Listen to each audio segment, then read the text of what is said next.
అన్నా గబ్బిలాన్ని పెంచు.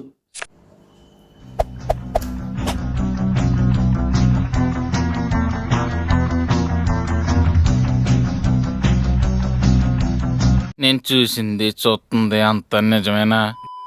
హలో అక్వమన్, నేను నిజంగానే ఒక గబ్బిలాన్ని తెచ్చి పెంచుకోబోతున్నానేమో అని షాక్ అయ్యారా? అది ఫేక్.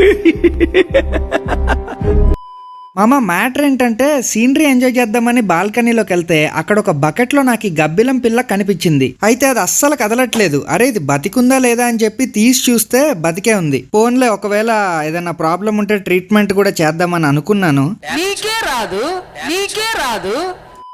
అయితే పాపం అది పడిన బకెట్ ఏమో కరెక్ట్ గా ఎండ ఎక్కడ పడుతుందో ఆ స్పాట్ లో ఉంది. ఎంతైనా గబ్బిలానికి చీకట ఇష్టం కదా, సో ఆ బకెట్ ని నీడలో పెట్టి ఆ గబ్బిలాన్ని ఆ బకెట్ లో పెట్టాను. ఇది ఎక్కడి నుంచి పడిందనేగా మీ డౌట్. మా బాల్కనీలో ఈ 2 పైప్స్ మధ్యలో ఈ ఒక హోల్ ఉందా, ఈ హోల్ లోనే ఈ గబ్బిలాలు పిల్లలు పెడతా ఉంటాయి. అందులో నుంచే టుపుక్ టుపుక్ మన ఇట్లా గబ్బిలాలు పిల్లలు పడి అవి కొంతసేపు అయ్యాక ఎగిరిపోతా ఉంటాయి. సో ఇది కూడా అలానే పడింది. కొంతసేపు అయ్యాక ఎగిరిపోతే ఎంత బాగుంటుంది అని ఎగిరిపోద్ది.